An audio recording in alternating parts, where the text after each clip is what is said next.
en lo que las Sagradas Escrituras hablaban, que había especialmente Moisés, que dijo que la ley que Moisés había hablado acerca de él, y entonces nos remitimos de nuevo a Deuteronomio 18 y lo hicimos en una comparación con la enseñanza de Pedro en el capítulo 2 del libro de Hechos de los Apóstoles, en donde Pedro les estaba predicando a los judíos como el Mesías que había sido profetizado en la ley, los escritos y los profetas, ¿cierto? Muy bien. Entonces, en el verso 15 nos muestra una posición de algo que iba a suceder, que sucede en el instante, y Jesús lo discierne y toma una decisión frente a eso, porque dice que Jesús vio que ellos se iban a apoderar de él y que le querían hacer rey. Muy bien, aquí hay que entender algo que, bueno, Jesús vio algo que usted y yo tendríamos que entender, y es entender el tiempo de Dios para entender el momento de Dios. Hoy nosotros estamos mirando un mensaje escatológico, ignorando la parte escritural, ignorando la parte histórica de la escatología. Me impresiona ver que todos estos días se han levantado personajes a hablar de parte de Dios. Veo por un lado quienes están hablando que Dios está diciendo: por favor, pueblo mío, les ruego que se me acerquen, que vea que es que yo los necesito. Eso es mentira, Dios no necesita nada de nosotros. El plan de Dios se va a cumplir. Dios conoce el corazón del hombre. Dios no le va a rogar a ningún hombre y decirle: es que yo te necesito porque tú eres la persona que yo voy a usar. Dios va a usar a la persona que se dispone, y a través de la palabra está escrito las cosas que han de suceder y van a suceder. Entonces Dios no le va a rogar a nadie que por favor se le humille, que no. Sí hay momentos donde Dios nos manda a nosotros y dice: os rogamos la misericordia de Dios que presentéis, ¿cierto? O rogamos, es como el Señor colocándonos, pero el Señor ya lo que está escrito, una posición. La segunda posición que yo veo ahí es entender todos los eventos que la Biblia dice que van a suceder, son escatológicos, a la luz de todo el contexto histórico de la Biblia. He visto por redes sociales, hablando acerca de esto que está sucediendo hoy en la tierra. Algunos hablan de una manera, unos dicen que es que hay una confabulación mundial, que las naciones están haciendo, que nosotros qué vamos a hacer frente a eso. Pues nosotros tenemos que hacer lo que tenemos que hacer: seguir predicando el evangelio, seguir llevando las almas al Señor, y entender los momentos que nosotros estamos viviendo. Y hay cosas que son salidas ilógicas. Escuchaba por ahí que se nos van a marcar con el 666. ¿Qué vamos a hacer? Pues si nosotros tenemos un contexto bíblico frente a esto, sabemos que a nosotros eso va a ser para la tribulación. A nosotros eso no nos, que si hay que los bancos nos van a controlar, que yo no sé qué vamos a hacer. Pues la Biblia dice que, y lo hablaba yo el domingo, ¿cierto? Que hay algo que retiene la obra del adversario y la obra del Espíritu Santo a través de la iglesia. Cuando la iglesia sea arrebatada, bien, pero no tenga problemas si lo van a marcar o no lo van a marcar en este tiempo, porque entonces usted estaría teniendo un desconocimiento de la parte escatológica bíblica. Estamos en las manos del Señor, somos la iglesia del Señor. Van a venir momentos, sí, va a haber un momento, una leve tribulación que posiblemente es la que se puede estar viviendo, que la venida del Señor está cerca, que se ha dejado de predicar la venida de Cristo, se ha dejado de predicar, que estas personas que están preocupadas por la cerrada de los templos están más preocupadas por otras cosas que por predicar, porque no les escucha a uno en esos mensajes aterradores hablar acerca de preparar nuestros corazones y tener una vida dispuesta en el momento que el Señor venga. Amén. Los cristianos no andamos con miedo, no tenemos temor, tenemos a Cristo en el corazón, tenemos una vida de entrega al Señor, una vida que está en un proceso de crecimiento delante de Dios. Entonces, si nosotros tenemos al Señor y estamos con nosotros, está con nosotros, nos ha dado seguridad de la salvación, nosotros no tenemos temor. Tú eres llamado a que llames a tu familia, llames a tus amigos, llames a hermanos en la fe, para que hablándoles del mensaje de Dios y habiendo ellos aceptado a Cristo en su corazón, tengan paz en el Señor, ¿cierto? Al mundo el Señor dice que les hablarán de paz, pero una paz humana. Aquí no estamos hablando de paz humana, sino de que tú tienes al Señor en tu corazón. Estamos en el verdadero, estamos en Cristo Jesús, estamos en su palabra. No tenemos problema en medio de las situaciones del mundo, entendiendo que Dios siempre va a dar una salida, y como iglesia estamos esperando entonces un momento muy especial para la iglesia del Señor, y mientras ese momento llega, servimos, trabajamos, hacemos lo que el Señor nos mandó a hacer, no andamos con temor. ¿Te acuerdas cuando hablábamos de la salvación? Ay, ¿será que yo soy salvo hoy? ¿Será que hoy no soy salvo? No, nosotros tenemos al Señor en el corazón, ya lo tenemos a Él. Claro, hay que sentir la pasión que Cristo siente por las almas y acercarnos a las almas. Muy bien, entonces en ese caso, en el momento que ellos venían a nombrarlo rey, Jesús sabía que no podía llegar a ser, o sea, no era el momento para él ser nombrado rey, porque estaba en el comienzo de su ministerio. Él lo que tenía que hacer era traer las almas delante del Señor, ¿cierto? Entonces lo que tenía que hacer era traerles las soluciones a los problemas, a sus necesidades. Tenía un mensaje para hacer, y mientras él tenía ese mensaje, entonces él tenía que predicarlo. Ya después vendría el momento de entrar a Jerusalén y morir por nuestros pecados. O sea, hay todo un proceso de vida en lo que el Señor está dando. Y entonces el Señor tiene propósitos, y esos propósitos los va a ir cumpliendo el Señor poco a poco, poco a poco. Entonces él tenía que entender, y en ese momento estaba estableciendo los principios del reino, estaba predicando acerca del reino de Dios. Recuerde que en el capítulo 5 de ese mismo libro de Mateo, cuando empezamos a hablar sobre los principios del reino, él les habla a ellos de la necesidad de tener paz en el Señor, y es donde está hablando acerca de esas bienaventuranzas a estos varios grupos de personas que le estaban siguiendo. Entonces dice que no querían hacer rey, y que él entonces se retira al monte solo, ¿cierto? En el capítulo 2, versos 24 y 25, recuerde que dice que Jesús mismo no se fiaba de ellos porque conocía a todos y no tenía necesidad de que nadie le diese testimonio.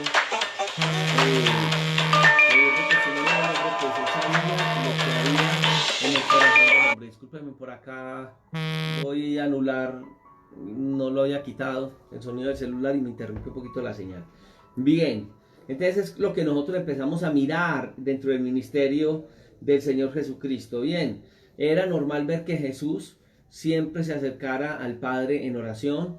Era una forma de orarle al Señor, acercarse al Señor. Por allá en Mateo capítulo 14, 23 también nos va a hablar que él subió al monte a orar, y dice que despidió la multitud, subió al monte a orar aparte, y aún pasaban horas, porque cuando llegó la noche, dice ese texto bíblico, él todavía oraba solo. Muy bien, entonces son momentos en el ministerio de Jesús donde vienen situaciones de pruebas, y las pruebas no siempre van a ser persecuciones. Mire que era un momento donde ellos lo querían llevar a un punto donde no era el momento de él ser reconocido por ellos como cuando entra a Jerusalén, que dicen Hosana, Hosana al hijo de David. Pues después ya lo estaban crucificando, pero en ese momento, dentro del testimonio y de la obra que él venía a hacer, era necesario entonces que ellos lo reconocieran. Así veamos un poquitico más adelante que lo estaban crucificando.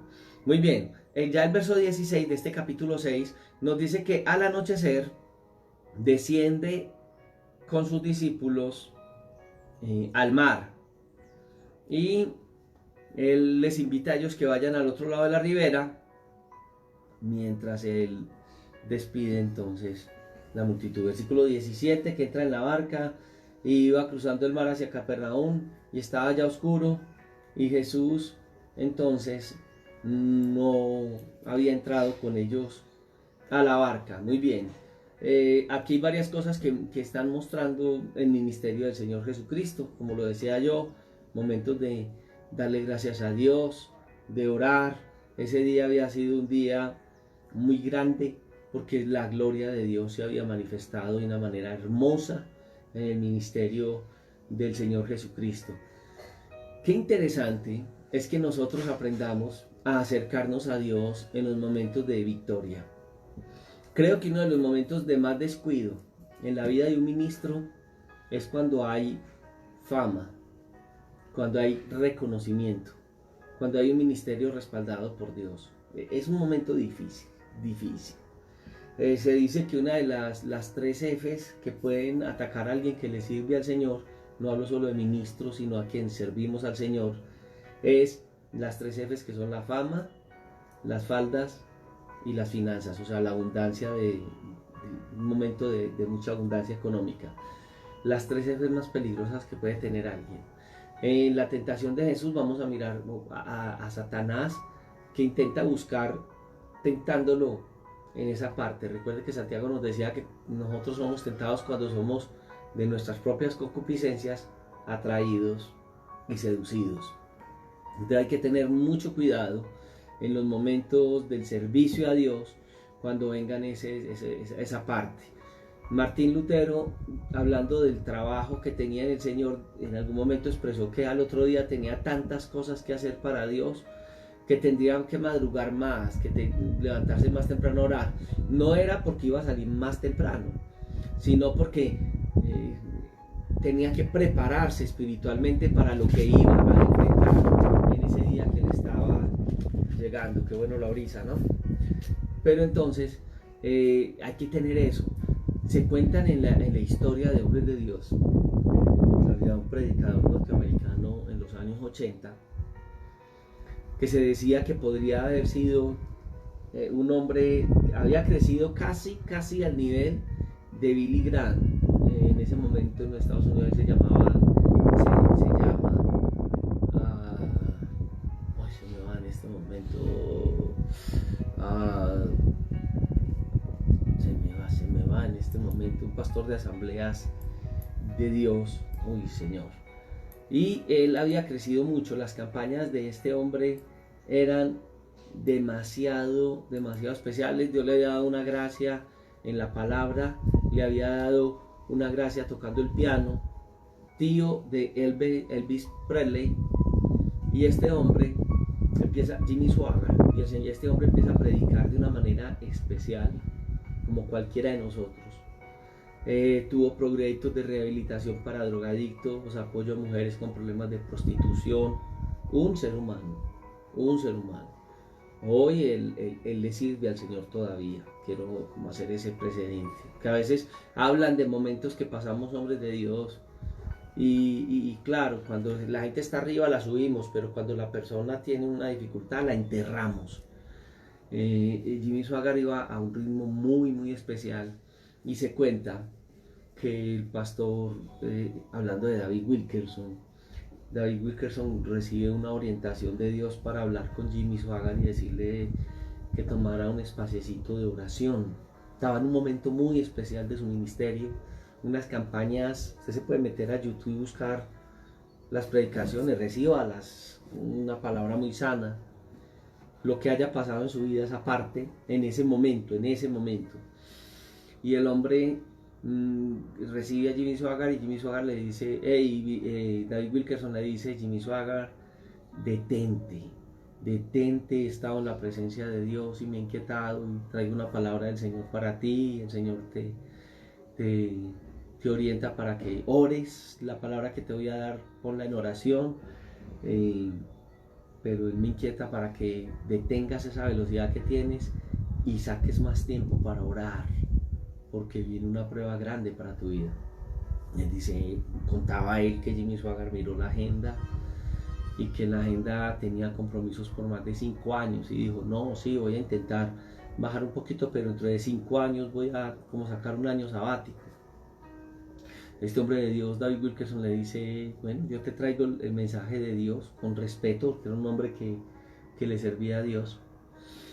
Resulta que la vida del hermano empezó el adversario a minar su vida, y algunos ya saben la historia de este hombre que fue descubierto en un hotel con... él veía, él tenía un área, y el área era la pornografía, y había unas mujeres desvistiéndose ante él. Según las investigaciones y todo, él ni siquiera les tocó, pero era esa vida en donde alimentaba los apetitos de la carne de esa manera, y eso se le vino abajo el ministerio, eso salió en video, eso fue una locura, su ministerio se fue al suelo. Yo me imagino la cara de las mujeres que estaban en prostitución en estos proyectos que el ministerio de él sostenía. Miles de personas comían, miles de personas eran sostenidas en estos albergues. Se vino a pique todo. Gracias a Dios por la misión de las Asambleas de Dios que lo pudo restaurar, y no fue fácil. Él predica la palabra, es un buen hombre de Dios. Su hijo se ha levantado con una fuerza increíble, también tiene llamado de Dios. Y bueno, y él sigue ministrando. No es igual, ese momento se detuvo, y gracias a la misericordia de Dios que el hermano predica, y es un hombre que es un hombre de Dios, y que esta parte pues nos deja enseñanzas. Yo escucho los mensajes de él, me parece que ha sido alguien que ha experimentado el amor de Dios como David lo llegó a hacer. Y qué bendición de hombres que aman a Dios, que se dejan levantar por el Señor. No los juzgue, no los relegue, no, porque son hombres que aman a Dios y han tenido su situación, pero se han podido arrepentir, como tú y yo amamos a Dios. Y en nuestra vida, si nos descuidáramos, pero Dios nunca dejará de cerrar sus brazos para recibirnos. Ojo con eso, ojo con eso. Amén. Es el Señor Jesús sabía la necesidad de la oración, y te lo digo en esta hora. Necesitas entender que si gente que le ha servido a Dios y ha visto la gloria de Dios de una manera tan grande, han tenido momentos de que han caído de la gracia de Dios, pero que Dios en su misericordia les ha levantado. ¿Para qué tienes que llegar hasta un punto de eso si puedes tener una vida de oración? Jesús tuvo momentos de oración, y esos momentos de oración fueron los momentos de la victoria. Él nos enseña a tener la victoria a través de una vida de oración. Dios podrá tener planes muy grandes, Él para la obra de Él, y en esos planes usarte. Yo no te voy a decir, tiene planes grandes para que tú seas más grande, no. Planes para Él grandes, donde tú vas a servirle, y la gente te va a ver. Ese es el problema, la gente ve mucho más al hombre que a Dios. Es a Dios. Si Dios está haciendo algo hoy a través de tu vida, es Dios, no eres tú. Gracias a su misericordia que dispone en nuestros corazones, ¿cierto? Eso sucede con este pasaje, esto lo observamos en este pasaje. Y el verso 19 nos habla que cuando ya habían remado de 25 a 30 estadios, es más o menos 5 kilómetros, ellos ven a Jesús que viene sobre el mar y se acerca a la barca y viene a ellos. Qué bendición nosotros entender que en el camino de la vida hay momentos en donde nos cansamos, momentos donde creemos que estamos solos, pero el Señor Jesús anda cerca a nosotros. Pero algo que dice el texto en el verso 19 es que ellos tuvieron miedo, ¿cierto? En Mateo 14 también nos da una indicación de algo similar, cuando Jesús vino y ellos viéndole andar sobre el mar se turbaron diciendo un fantasma y dieron voces de miedo. O sea, ese es lo que nos enseña el texto paralelo de Mateo, 14:26. Ellos a qué le temieron. Uno lee el texto y dice, Dios mío, ¿a qué le temieron? ¿Qué será lo que estaban viendo, cierto? Ahí mismo eso fue el 14:25 de Mateo. En ese 14:26 de Mateo, narrando lo mismo, dice que viéndole andar sobre el mar se turbaron diciendo un fantasma y dieron voces de miedo. Pensaron que era un espectro, pensaron que era un fantasma. Pero en el verso 20 de Juan, porque estamos leyendo los paralelos, ¿cierto? Juan, Mateo, bien. Entonces, Él les dice, yo soy, no temáis. Muy bien. Hay que aprender a escuchar la voz de Dios. Ellos escucharon su voz. Señor Jesús dice, mis ovejas me conocen, ¿cierto? Yo conozco mis ovejas y las mías me conocen. Y la Biblia hace alusión de conocer la voz de nuestro pastor. En el caso de Isaac, uno va a mirar que ya cuando había perdido sus ojos, conoció la voz de su hijo Jacob. En 1 Samuel 26, 17, narrando este acontecimiento entre Saúl y David, Saúl conoció la voz de David. Y también en Hechos de los Apóstoles vamos a ver que Rode conoce la voz de Pedro, ¿cierto?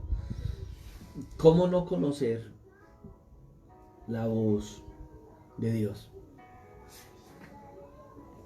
¿Cómo no conocer la voz de Dios? Recuerdo, pasaron muchos años y yo manejaba centros de rehabilitación. Y cuando yo vengo de los proyectos de rehabilitación en los que trabajé durante muchos años, yo llego nuevamente a la iglesia cristiana, pero en la época que yo me encerré más de 5 años en centros de rehabilitación en fincas, fue una transición que tuvo la iglesia cristiana y yo creo que no fue tan buena. Y en esa transición, algunas comunidades que uno conocía muy, como les contaba yo el domingo, que hacían campañas y las campañas hablaban de la segunda venida, del arrebatamiento, segunda venida de Cristo, mucho tiempo de oración. Entonces las iglesias dejaron de hacer cultos en semana así como lo hacían antes. Lo normal en una iglesia era martes, jueves, sábado, domingo, mínimo las reuniones en los barrios, en las casas, las células y todo esto. Y llegamos y no encontramos sino que los cultos eran miércoles y domingo. Y el resto de semana, y como que era más como un club social, algunos de estos lugares, en la mitad del culto paraban, tomaban tinto, bien chévere, bien bueno. Pero notaba que la vida de oración era lenta. Entonces, en el caso mío, pues que yo salía y yo venía de esa situación de tener una vida en centros de rehabilitación de 4 o 5 horas diarias.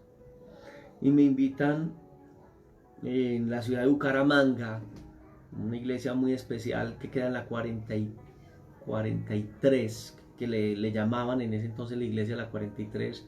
Ahora es un gran ministerio dirigido por el pastor Jaime Beltrán.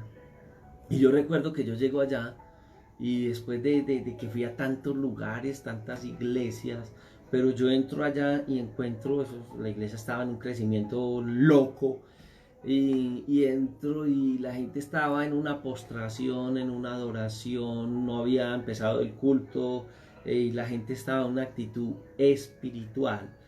Cuando yo entro con mi esposa a ese lugar, yo la miro y le digo: mi amor, aquí huele a gloria, aquí huele a cielo, porque se sentía la presencia de Dios de una manera especial. Era una iglesia de oración, un amor por las almas increíble. Eso, los domingos salían grupos de evangelismo por toda la ciudad, en las cárceles había trabajo, una cosa, la otra, pero la vida de oración en una forma fuerte.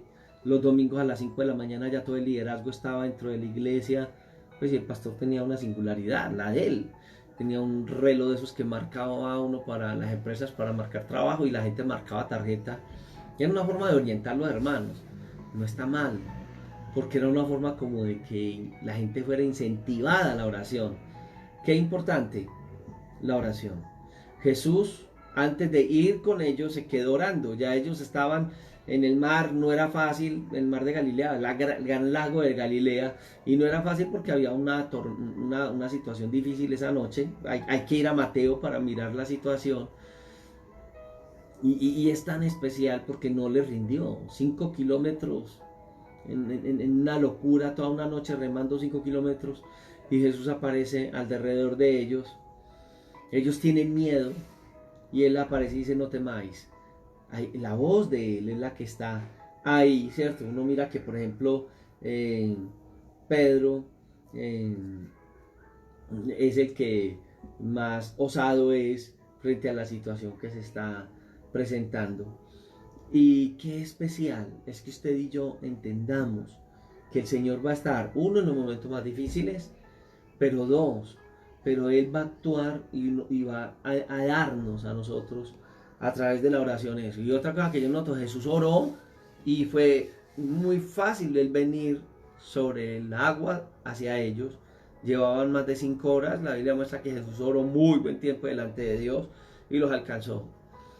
Quien aprende a pasar horas en la presencia del Señor es la persona que usted lo va a ver, que tal vez no trabaja tanto como otros, y que lo que hace le rinde. ¿Por qué hay gente que tiene esa capacidad, si lo podemos decir así, de al desarrollar un ministerio crecer tanto, y otra gente que es tan trabajadora no lo logra? Sencillo, porque más que nuestro esfuerzo personal está el entender el tiempo de Dios. Jesús entendió el tiempo de Dios, no dejó que ellos lo subieran en ese momento. Uy, qué bueno, ya esta gente lo hizo popular en un ratico. Todo tiene su tiempo bajo el cielo. Y lo segundo, aprendió a estar durante el tiempo necesario en la presencia de Dios. Pastor, ¿cuántas horas debería un hombre de Dios orar al día? Las necesarias. Bueno, lo grande en la historia bíblica uno ve que personajes como Daniel oraba 3 veces al día. El Señor Jesús pasaba noches en oración. O sea, uno ve ministerios diferentes y ve hombres de Dios, pero una cosa sí es notoria en todos ellos: gustaban de la presencia de Dios. Ese es el punto, y yo creo que este texto de una u otra manera nos está haciendo ver ese punto tan especial de estar en la presencia de Dios. Quiero que veamos el contexto de lo que estamos viendo en Juan, porque yo se los estoy hablando, pero tal vez no tienes total conciencia de lo que es el texto paralelo del que estamos estudiando, y quiero que lo hagamos juntos. Bien, entonces voy a ir al capítulo 14 de Mateo, verso 22. Dice que enseguida Jesús hizo a sus discípulos entrar en la barca e ir delante de él a la otra ribera, entre tanto que él despidió la multitud, y despedida la multitud, subió al monte a orar aparte. Y cuando llegó la noche, estaba allí solo. Y ya la barca estaba en medio del mar, ya en los dos textos vemos que son 5 kilómetros, azotada por las olas, porque el viento era contrario, o sea, estaban luchando contra la corriente. Él subió al monte a orar, no hay problema, él está en el Señor, esta gente está sudando, son pescadores que conocen el mar, y sin embargo ellos sabían que estas situaciones... ¿Por qué al lago de Galilea le llamaban el mar? Les contaba que lo que le llamamos el mar de Galilea era un gran lago, pero el comportamiento del lago era como el de un mar, por su extensión tan amplia. Entonces habían olas, había situaciones, habían momentos difíciles como en el mar, entonces por eso le llamaban mar de Galilea. Y dice que lo primero es que dice que subió al monte a orar, y cuando llegó la noche estaba solo. O sea, no fue en la noche en que él los despidió a ellos. Oró, y cuando llega la noche, ¿cierto?, él está en oración. Muy bien. Y dice que la barca estaba en medio del mar, azotada por las olas, porque el viento era contrario. Ya sabemos que ya llevan 5 kilómetros de estar remando. Y entonces hay una posición, y es a la 4ª vigilia de la noche.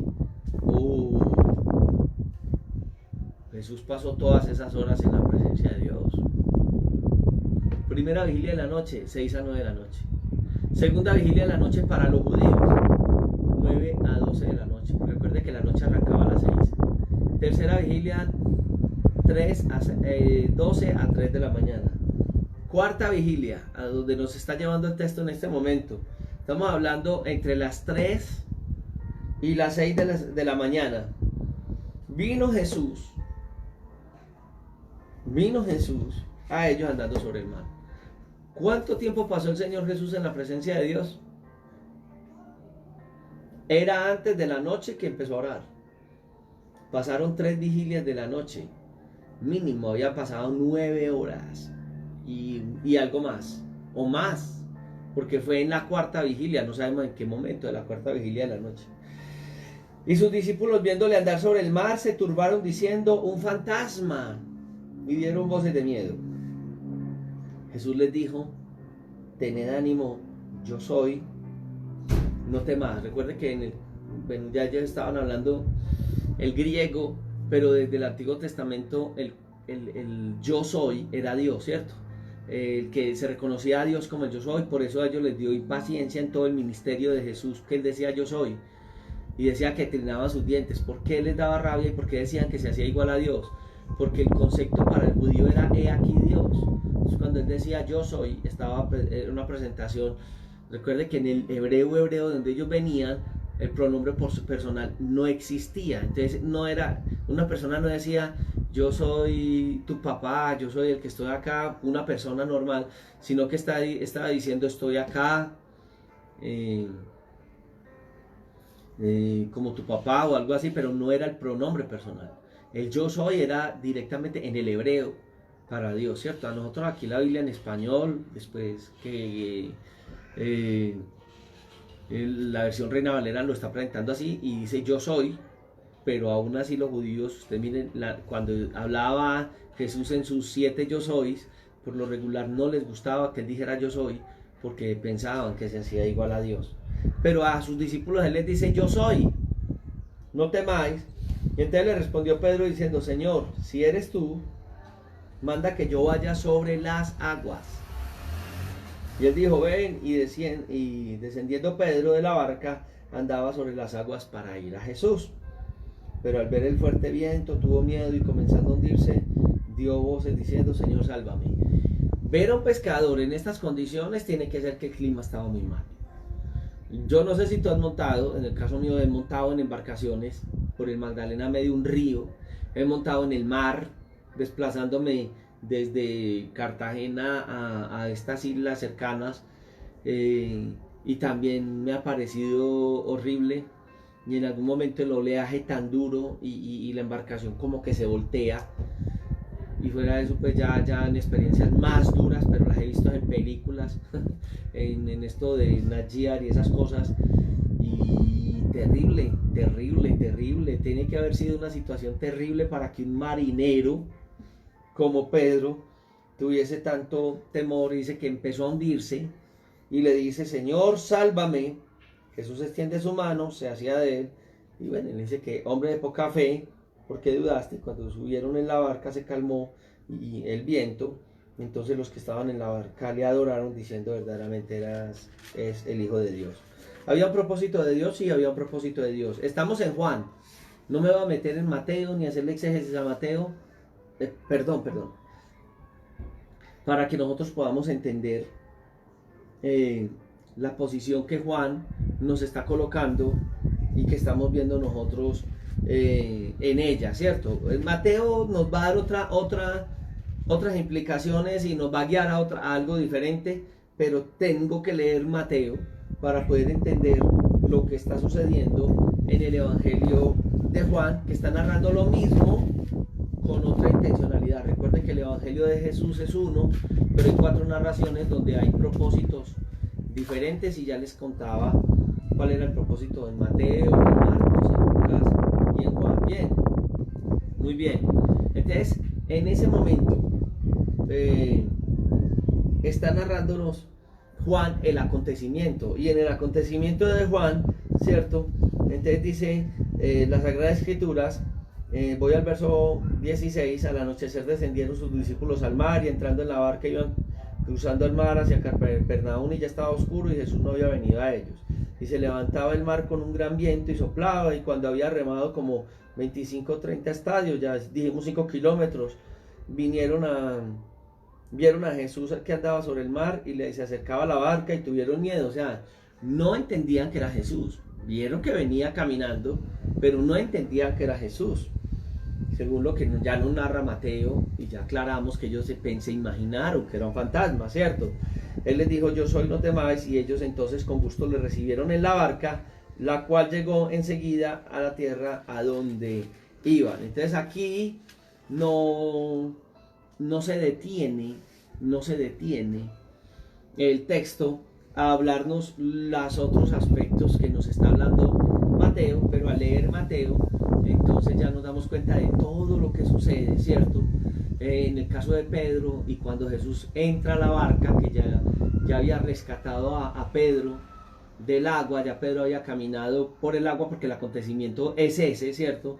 Entonces dice que Jesús les dice, yo soy, no temáis, y Juan solamente narra que ellos entonces con gusto le reciben en la barca, y ellos escuchan la voz del maestro, entienden que es la voz del maestro, y hay un regocijo. Es lo que Juan nos quiere enseñar y lo que tenemos que entender de esta porción en Juan. Y muy bien, y entonces dice que ya ahí sí llegaron a la tierra que ellos estaban esperando. Muy bien. En Mateo nos dice que el viento y el mar se calmaron en el momento que Jesús subió a la barca, ¿cierto? Y se calmaron y ellos se maravillaron. Y dice la escritura en Marcos, que es el otro texto paralelo o la otra parte contextual, que dice que ellos no habían entendido lo de los panes y los peces porque su corazón estaba endurecido. Hay enseñanzas, y esto nos muestra que en la práctica hay cosas así. Yo, por ejemplo, voy a la escritura, escucho un pasaje de la Biblia, Dios me habla, no entiendo. Estoy en la iglesia, bueno, a través de un mensaje de estos también, y escucho a mi pastor que Dios está utilizando para predicarme. Tal vez no entiendo con claridad lo que Dios quiere tratar con mi vida. Y cuando sucede eso, en la vida práctica algo sucede y Dios tiene que permitir que venga un momento. Por ejemplo, si Dios me habla de bendiciones, puedo estar pasando por un momento difícil y no ver la bendición de Dios y pasar al frente y orar por mí y yo no ver cómo Dios provee. Salgo del templo, llegué al templo, no tengo un centavo en el bolsillo, vivo en uno de los barrios periféricos de donde estoy. Me toca ir a pie desde la iglesia hasta mi casa y no entiendo. Había pasado al frente, había orado y nada pasó. Pero cuando llego a mi casa hay algo asombroso en lo que Dios está actuando o Dios va a actuar en forma asombrosa. Y entonces me doy cuenta que es un trato directo de Dios. Entiendo el porqué. Dios va a utilizar circunstancias contrarias y posiblemente no ahí donde yo pensé que Dios iba a solucionar la situación, sino que Dios va a utilizar el medio. Y es algo que tenemos que entender. Dios cumplirá, como decía el salmista, ¿te acuerdas? El Señor cumplirá su propósito en mí. No lo veo. No hay problema. No necesitas verlo en el instante. Dios lo va a hacer. Hace unos días hemos tenido alguna circunstancia con familias de la iglesia en escasez y nos unimos a apoyar hermanos. Y gracias a los hermanos que han apoyado a otros hermanos que están pasando un momento difícil. Pero en estos días supe de situación de algunos hermanos que estaban pasando un momento difícil y yo, Señor, quiero hacerlo, quiero ayudar, pero ¿cómo? Y llamé y busqué y Señor, ¿cómo hacemos? Hay necesidad, ¿cómo suplir? Y hay momentos donde uno como pastor no puede hacer nada. Pero yo dije, y ese día estábamos hablando de algo acá. Y en la enseñanza era depender de Dios, que Dios abría puertas, que Dios daba bendiciones. Yo no entendí. Y de un momento a otro, uno de esos hermanos me llama y me dice, pastor, estoy muy agradecido con el Señor. En el momento que la palabra estaba diciendo que Dios suplía las necesidades, alguien del vecindario llegó y Dios suplió a través de una persona no creyente, inconversa. Usted dijo, yo dije la palabra, yo tampoco estaba dando una palabra de que en este instante el Señor está tomando, no, sencillamente en la palabra veíamos que Dios va a abrir puertas, Dios va a suplir, Dios está orando en este momento. Y mientras lo decíamos, pues se le cumplía a él y esta persona viene, fue la palabra del Señor que se tomó forma, algunos le llamarán activó en ese momento la fe de esta persona, obró y vio la mano de Dios. Y yo le decía al Señor, qué lindo Señor, porque de pronto a veces pensamos que vamos a ser bendecidos por la mano de alguien y tú eres el que obras inmediatamente y entonces esta enseñanza la haces práctica. Lo veo en Pedro, lo veo en los apóstoles, como Dios tiene que llevarlos a ese extremo para que ellos vean en Jesús la solución a su necesidad y a su problema. Y yo creo que hoy necesitamos ver a Jesús manifestado de esa manera. Y a veces Dios nos amarra las manos a otros para poder Él actuar. Él puede usarnos en un momento determinado, pero puede usar a otros para bendecir a su pueblo. Es especial el Señor.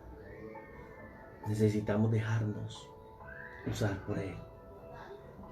Es linda la palabra, ¿cierto que sí? Ahora, en el versículo 22,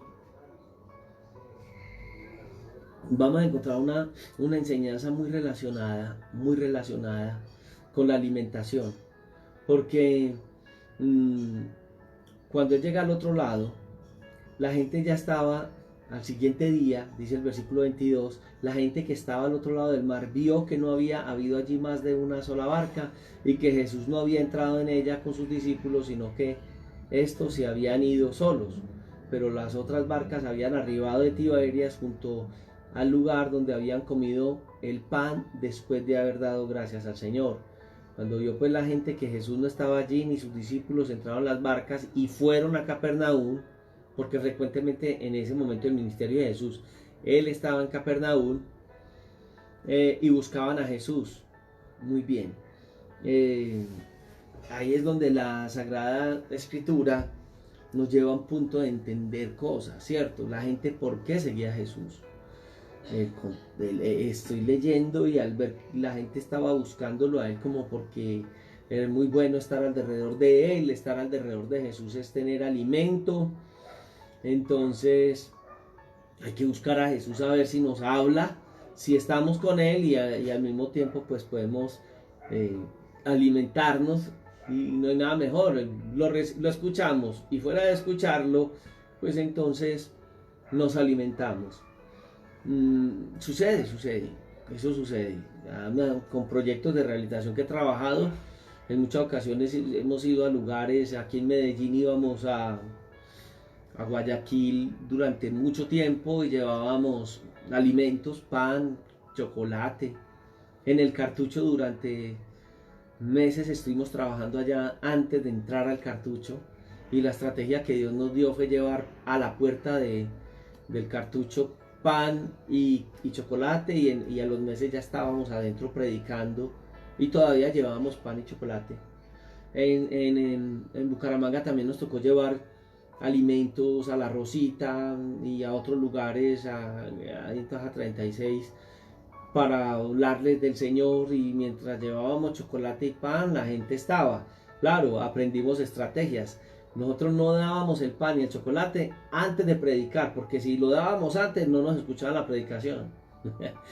Ya hubo un momento donde casi todos los indigentes sabían de Dios, conocían del Señor, pero no vivían para el Señor. Algunos fueron rescatados. Les hablaba la vez pasada del caso de este muchacho Clavelito, Pedro José Rey, Peter, cómo Dios hizo una obra tan bonita en una persona tan difícil, y ya después Dios tuvo que ir poliendo su vida. No es fácil, es trabajar un carácter y eso va a durar años, pero es una bendición de Dios. Entonces ellos vienen a Capernaum a buscarlo, y entonces ¿cuál era el propósito que ellos tenían para venir a buscar a Jesús, cierto? Entonces cuando lo encuentran al otro lado, le dicen al Señor: oiga Señor, ¿en qué momento llegaste a este lugar, cierto? Lo estaban buscando. Y entonces el Señor les dice: de cierto os digo que no me buscáis porque habéis visto señales, que me buscáis no porque habéis visto señales, cierto, la alimentación de los 5.000 allá en Juan 6:2, sino porque comisteis el pan y os saciaste.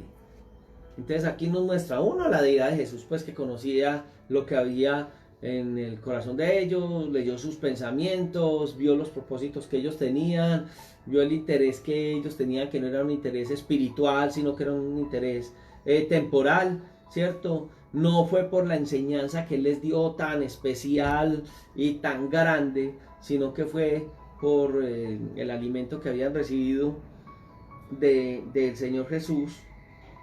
Y entonces ellos él ya les empieza a amonestar, y fuera de eso Les dice, trabajen no por la comida que perece, sino por la comida que a vida eterna permanece, la cual el Hijo del Hombre os dará, porque a este señaló Dios el Padre. ¿Cuál era el interés real de ellos? Él ya lo muestra, ¿cierto? Un interés. Y la respuesta, vamos a mirar en la respuesta que hay algo que tiene total relación con lo que él dice, porque entonces le dijeron, ¿qué debemos hacer para poner en práctica las obras de Dios? Entonces el Señor le dijo, la obra de Dios es que crean al que él ha enviado. ¿Qué debemos hacer para poner en práctica las obras de Dios? Pues crean en el que Dios envió, o sea, crean en mí.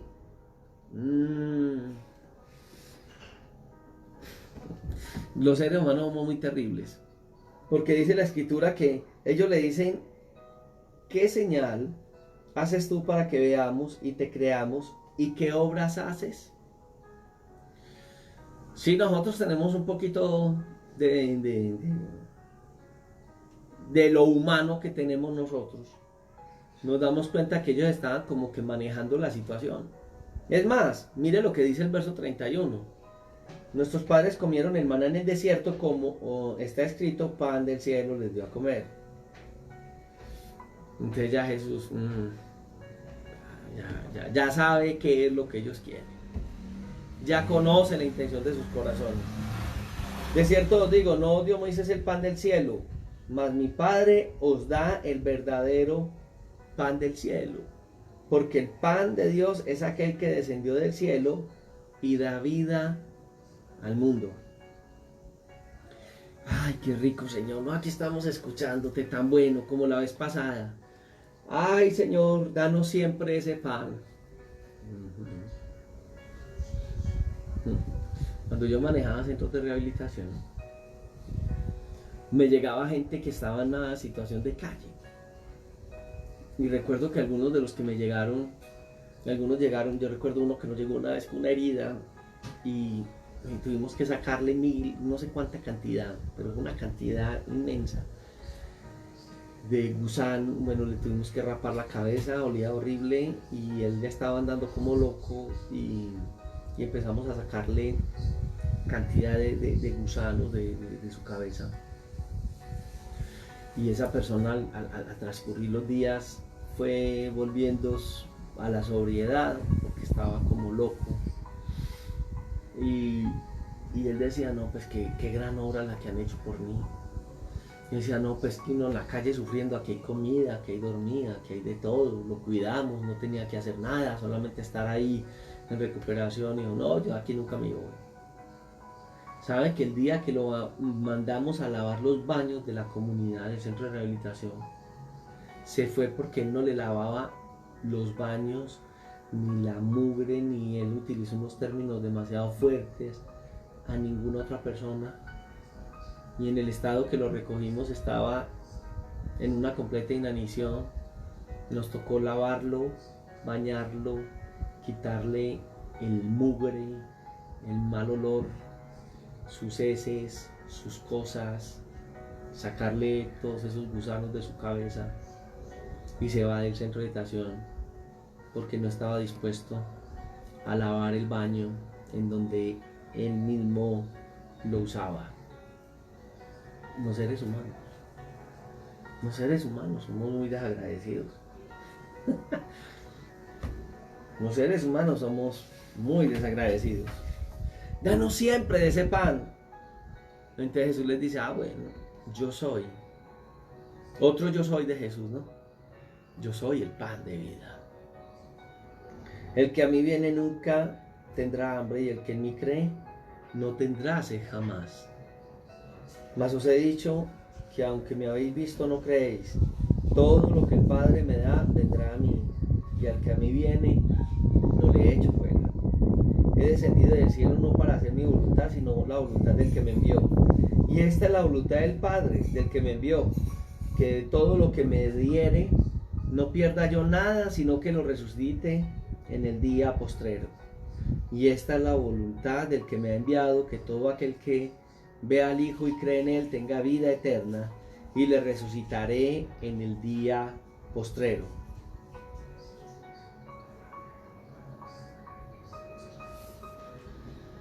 No, qué palabras. Pero ¿sabe qué pasó? Verso 41. Murmuraban entonces de él los judíos porque había dicho, yo soy el pan de vida. No entendieron. ¿Qué esperaban de Jesús?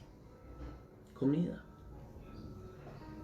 Porque es que mientras a la gente se les dan las cosas, la gente escucha. Usted no ha visto cuando en tiempo de campañas políticas a la gente le regalan alimento,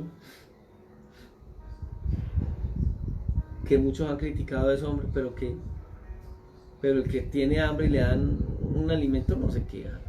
Se quejan de los mercados que dan hoy los gobiernos, pero ¿cuántos necesitan ese pan? Gracias a Dios por el pan que les dan. Pero no falta el que hable mal de quien le ha calmado el hambre. Y en el caso de él ya murmuraron porque estaban esperando ese día. Y Jesús les dice ese día que él es el pan de vida. Entonces, murmuraban no porque él dijo yo soy el pan de vida en sí, porque no iban a recibir lo que ellos estaban esperando. Él dice que yo soy el pan que he descendido del cielo. Entonces Jesús, al verlos en esa actitud, les dice, no murmuren entre ustedes, ninguno puede venir a mí si el Padre que me envió no le trajere, y yo le resucitaré en el día postrero. Por eso les decía al comienzo de la enseñanza, todos esos que hoy se están levantando, que Dios les reveló y que Dios está muy triste y dolido, porque el pueblo no lo recibe, y que el pueblo necesita a los predicadores para que le digan a la gente que Dios necesita que la gente venga donde Él porque se siente muy triste y muy solo. El Señor Jesús sabe que el que llega a Él es el que lo necesita. No todo el mundo va a llegar a Jesús. No, y el Señor sigue hablando con ellos y dice, escrito está en los profetas y serán todos enseñados por Dios. Así que todo aquel que oyó al Padre y aprendió de Él viene a mí. No que alguno haya visto al Padre, sino que aquel que vino de Dios, o sea Jesús, este ha visto al Padre. De cierto os digo, el que cree en mí tiene vida eterna. Y entonces les dice, yo soy el pan de vida. Los padres de ustedes, sí, claro, ellos comieron pan en el desierto y murieron. Este es el pan que descendió del cielo para que el que come de él no muera. ¿Se acuerdan? Lo vamos a ver un capítulo más adelante cuando él habla de la resurrección y la vida. Son los 7 yo soy que hay en Juan. Porque ya había pasado varios días y Lázaro ya debió haber estado en una condición. Y el Señor lo resucita. Y después de que pudo haber estado ya putrefacto, es levantado por Dios. Más grande el milagro todavía. Y entonces él le dice, yo soy el pan vivo que desciende del cielo. Si alguno comiere de este pan, vivirá para siempre. Y el pan que yo le daré es mi carne, la cual daré por la vida de muchos. Entonces la gente decía, este es la caníbal, ¿qué? ¿Cómo puede darnos de comer de su carne? Piensa que nosotros somos caníbales, perdón. Está hablando de que nos va a dar de comer de su carne. Si no coméis la carne del Hijo del Hombre y bebéis su sangre, no tenéis vida en vosotros. En estos días de cuarentena, una gran pregunta que muchos se hacen es, ¿cómo hacemos la Santa Cena? Entonces, no, hagamos una cena. Y yo he visto a algunos compañeros que se sirven unos manjares en la casa, y yo digo, Dios mío, ¿y será que ellos no saben que en la casa de muchos de los de la iglesia lo que hay es... bueno, otros llevan un pan y un vino, pero no saben, muchos no entienden, porque muchos creen que es la señal de líquido y un pan la que nosotros vamos a comer, y vemos la necesidad de eso cuando no nos damos cuenta de que Él es el pan del cielo, de que Jesús es el centro de nuestras reuniones. Claro, lo hacemos porque simboliza, pero si no lo pudiéramos hacer, cada vez que nosotros nos reunimos anunciamos la muerte y la resurrección. Cada vez, no es cada mes, cada vez anunciamos la muerte y resurrección de Jesús. Y claro, lo hacemos porque a la luz de la Sagrada Escritura, permanentemente lo hacemos. Pero más que hacerlo en esta parte física, es a Cristo al que hay que comer cada que nos reunimos. Es su cuerpo el que nosotros recibimos, y al recibirlo a través de la palabra hay sanidad, hay limpieza. La sangre nos lava o nos ha lavado ya de nuestras transgresiones. El que come mi carne y bebe mi sangre, en mí permanece y yo en él. Como me envió el Padre viviente y yo vivo en el Padre, asimismo el que come, él también vivirá por mí. ¿Sí lo nota? Nos está hablando de algo que en este momento estamos comiendo su cuerpo y bebiendo su sangre al escuchar su palabra. A veces perdemos esa concepción y pensamos que es lo literal de un vaso de jugo, de uvas o hasta vino, o de una porción de pan, y descuidamos el pan que es el jugo de uva, que representa la sangre que él derramó, y que cada vez que nos reunimos pues se hace en nosotros evidente la obra de Cristo. Este es el pan que descendió del cielo, no como vuestros padres comieron el maná y murieron en el desierto. Quien come de este pan vive para siempre. Qué importante este punto hasta donde nos lleva el Señor. Qué importante entender que representa para nosotros la muerte y resurrección de nuestro Señor. La forma como muere, su cuerpo llagado, su sangre derramada. Si no lo entendemos, seguiremos reuniéndonos en una comunidad cuando lo podamos hacer, y en el estado de vida que tenemos, tomamos un vino, comemos un pan, y como esta gente, seguiremos esperando la próxima oportunidad de comer y tomar y no darnos cuenta que es Él mismo es el pan del cielo, y que Él mismo derramó su sangre, y cuando nosotros llegamos a Él lo experimentamos, y cada que nos reunimos esa sangre que fue derramada nos vivifica, y ese pan que es su cuerpo nos levanta.